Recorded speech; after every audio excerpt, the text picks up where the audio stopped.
Hi ladies and gents, Pond here with another video for Rise of Empires, Ice and Fire. Thank you so much for your previous likes, comments and subscriptions to the channel. If you haven't subscribed already, why not click on that button and ring the bell so you can get notifications of whenever I'm dropping content on the channel.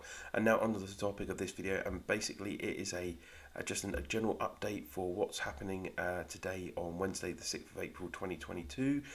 Quite a lot's been going on in the last 5 days. Obviously the last thing that I did on the channel was my live stream of 76 versus 78 on Friday night / Saturday morning.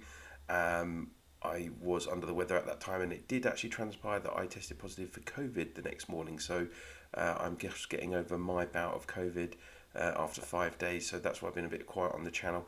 Wasn't really feeling well enough to do any videos, but I do want to just quickly comment on, as you can see above me, I have taken the screenshot from the last time that I checked the 78 throne on my live stream. You can clearly see that MPB had 96% of the throne, and 78 only had 67%. I think it was 78. Yeah, 78 had 67%, and then the next thing we knew, Jag was taking the throne, basically. So I'm sure everyone wants me to have an opinion on it. Callistos has already done his video, including some of my footage. Funnily enough, at the time I was as as befuddled as everyone else at the time. I didn't know what was going on, why it had happened. Obviously the devs had come out and said, there was a mistake due to lag. And then they were engaging with players from 76 and 78 about what to do. And they've sorted that out, and however they've sorted that out is their choice. My opinion on the whole topic is it's just disappointing. It's disappointing for those of us that were looking forward to a good battle. It's extremely disappointing for the players of those states, and it's unacceptable in terms of the fact that players would have invested an awful lot of money in last week. It was a very competitive week, 2 of the top states in the game. They wanted to fight each other. You think of even just during that KE, how much big spenders would have been spending on extra stamina, on gems, you name it. It probably was crazy. And I think the devs really need to kind of look at things, and that they are definitely taking millions of pounds a month, every month, from the players of Rise of Empires, and that money needs to be sufficiently invested into the infrastructure of the game, particularly into server capacity for events like this. You're telling me they didn't know that when they pitted 76 versus 78 that wasn't going to be a huge event. They need to look at this, they need to learn from this, because otherwise a lot of people are going to leave the game. Even just the little mistakes that have been happening recently. There's been hacks, there's been issues with, even just today, getting the date right for the start of the season. First it was the 11th, then it was the 18th. Dot your I's and cross your T's, and they need to definitely work on this immediately. And I will do what I can in my position. I'll speak to my contact at the devs and kind of, not apply pressure, because that'd certainly be overstating my importance in the Rise of Empires universe, but at least I will try my part to represent the community as best I can, and hopefully we can avoid something like this happening again, because like I say, it's really disappointing. A lot of big players from those states have had enough and they're leaving the game. And for me, the whole point of me doing this channel is I want the community to enjoy the game. That is my number one purpose. So yeah, I'll see what I can do in terms of that. Now back onto the general info for this video. So we've had an update in the game. We've got information on we've got a new castle skin, we've got information on the new season. So first off, let's have a look at this new castle skin.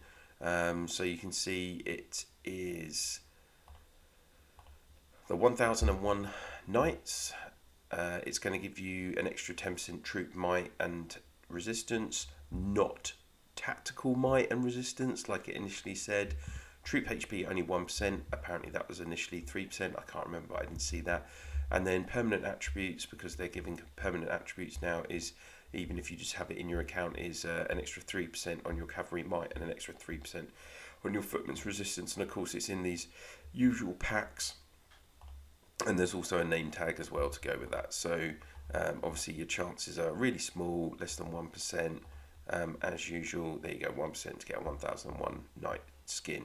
So that is the skin. And then I want to talk about, with this update, we have a new 30-day event check-in for bonuses. So it's a cumulative check-in event. I think it's available for everyone, and I really like this. It's going to just give a little bit extra to free-to-play and small spenders who play the game every day. So you can see here, after 3 days, you'll get 8 hours of training speed-ups, really good key speed-ups. 1,000 gems after 7 days, 2 super recruitment tickets after 14 days, 50 normal stamina potion after 21 days. I don't agree with that, as I don't know why they think that's a brilliant reward, and then after 28 days you'll get 5 super recruitment tickets. So effectively you're getting an extra 5 tickets for free every month. That's 60 a year. You might get a hero out of that, so it could be worse. And then on the daily log, you just literally click to claim the prize. You've got RSS, a bit of hero XP, not very exciting, some training speed up, well, various speed ups actually, not very exciting, only 300 gems. And then on the 5th day you kind of get what they seem to think is a nice reward, so some more potions, 5 hourly training speed ups after 10 days. Day 15, 30 hero tokens, and then you get the same rewards again for the next 15, so another 30 hero tokens on day 30. So 60 hero tokens, I mean, that's 5 fragments. I think they could be more generous. Like, why can't they make that 100 and 200? Really, I mean, that would be my thoughts. And on this, okay, you don't, why has it got to be 8 hourly? Why can't it be 10? Why couldn't this be 3 and 5? Come on, how much more are people going to benefit? Or how much revenue are you going to lose by giving away a few more super recruitment tickets? And this could be war badges, for instance. No war badges in these rewards, which would be my number one criticism. Along with that, there's no super dragonite. Like, couldn't you? Unless these rewards are for everyone, I guess. Those elements aren't included in the game until later in the game, but at least it's something else for free. Hopefully it's going to happen every month, and you do get chances to miss some days. You get 5 chances by the looks of it, so it could be worse. You will get rewards when checking in for a certain number of days in a row. You may check in for the day you miss to get the rewards for that day, which will also be counted in the cumulative days you check in. You may check in for up to 5 missed days in every 30 days. So there you go. The other thing to talk about on the new update is this hero menu. So you can filter, basically. So you can, the simplest way to look at it is that you've got military or development heroes. You can choose whether you want to order them in rarity, where it will go legendary, epic, rare, common, or by the level of the hero. So that might be interesting if you're like a lower level player. That might help. Of course, you can then select whether they're military or develop. If you select develop, then it will only let you choose if you choose military, it'll only let you choose. So this kind of best when placed in section is just for military heroes, and then you can see the expertise section is just for the majority of it is just for it is actually all of it is just for the develop. So interesting points from this one is, for instance, they have the melee option, so you do need to make sure that you've selected these sections as well to see them. So you just then minimize the menu, and it will show you all the heroes that are classed as melee heroes in the game.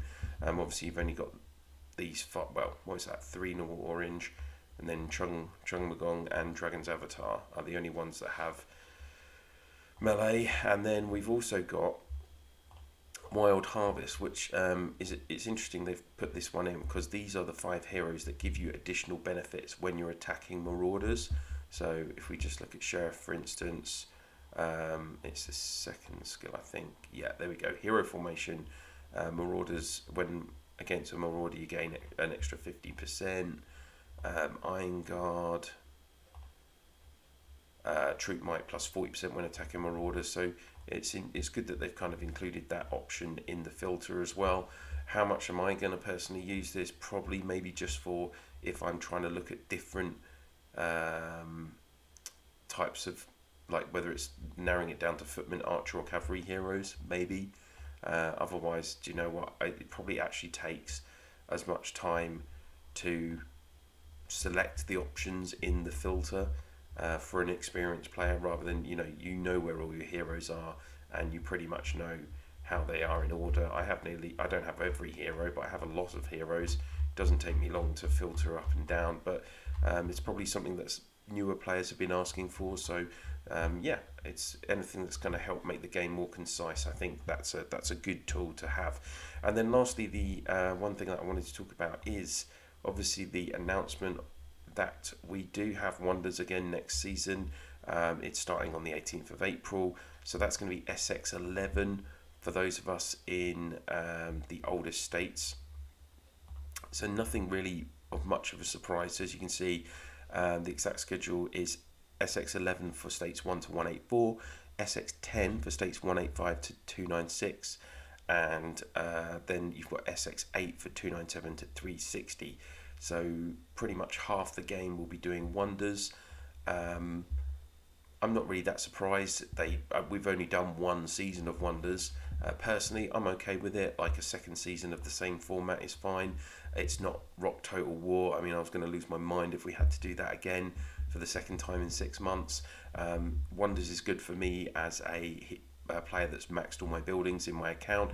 The Wonder buildings allow me to get 9 chests on a Tuesday building day for all the weeks that we're in the season. So that's beneficial to me. Okay, it's and I don't mind the factions north-south format. So for me, it's not a thumbs up, it's not a thumbs down. It's a that's okay. Let's get on with it.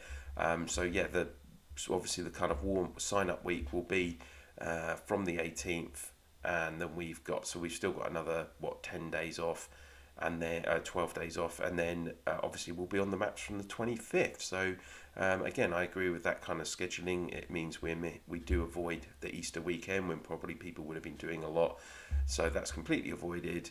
You just got sign up week after Easter, and we'll crack on with Wonders, and then we'll see what happens later in the year. What's it going to be for the summer season, which will be probably in July?